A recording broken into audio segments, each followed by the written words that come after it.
Hello, my name is Bonita Liang, and I am an educational psychologist in Newham Educational Psychology Service. Hello, I'm Alicia Zaniolo, trainee educational psychologist in the Newham Educational Psychology Service. And today we're going to talk about social, emotional, mental health support for children after returning to school. During the coronavirus health crisis, children and families have had to adjust to lockdown and the many restrictions that have come with it. Some families might also have experienced financial struggles, others might have faced illness and bereavement. As a consequence, when returning to school after lockdown, children might display a range of potential emotional responses depending on their age and their experiences, but also on a number of developmental and systemic factors such as their support network and coping mechanisms. Children's potential emotional responses might include withdrawal from social interactions, friendships difficulties, excessive worry and anxiety, difficulties opening up and sharing emotions and internal states, somatizations, which refer to the physical expressions of emotions in the body, such as looking tired, complaining about tummy pain or lack of sleep. Children might also feel hopeless and depressed.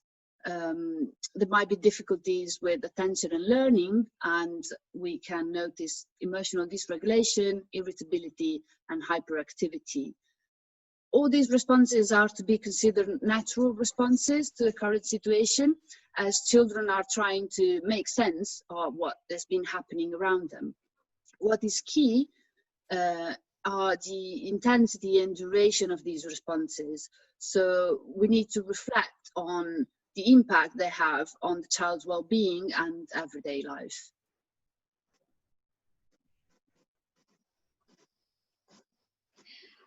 Also, when thinking about the children who might need additional support, I know that lots of schools would have your own existing protocols in identifying children already, but just to think about the things that we might need to do. First of all, be aware of specific groups, so children who experience loss or bereavement recently, or children who have SEND, or children who might be looked after. These are the group of children who will need to be aware of. Also, notice any changes in behaviors and monitor any responses to the interventions that you've put in place already. This kind of things give us really good information about when we're thinking about additional support for children. And how do we support these children when we know that they need additional support? Depending on the difficulties, you can provide support in different areas, such as understanding and processing the feelings, helping them with their social skills, understanding the changes in the routines and safety measures. And if you have any questions and you'd like some more support, also do seek advice and information from other professionals such as Educational Psychology Service or CAMS. So on your screen there are some activities, ideas or intervention ideas as additional support for children, and if you want some more information about these activities, you can visit the Educational Psychology Service local offer page, which is on your screen, or you can talk to your schooling EP to find out more. And it's also very important to work in partnership with parents. First, it's paramount to remind them of the importance of taking care of their own well-being in the first place. For example, by sharing resources around self-care activities they can do at home, and by signposting sources of support. We can also help parents take care of their children's well-being by, again, sharing resources, for example, around positive home routines, and by encouraging positive communication to help children make sense of current events. And let's also remember the importance of play So, for example, we could encourage play sessions and provide ideas about playful activities that can be carried out at home. Also, it's important to provide opportunities to problem solve together with the parents and share resources and good practices so that a consistent homeschool approach is in place, and a good homeschool communication is key with this. And when we're thinking about specialist support for children, again, trying to find out how those children respond to those additional intervention over a period of time, that will give us a lot of good information in thinking about who might need the specialist support.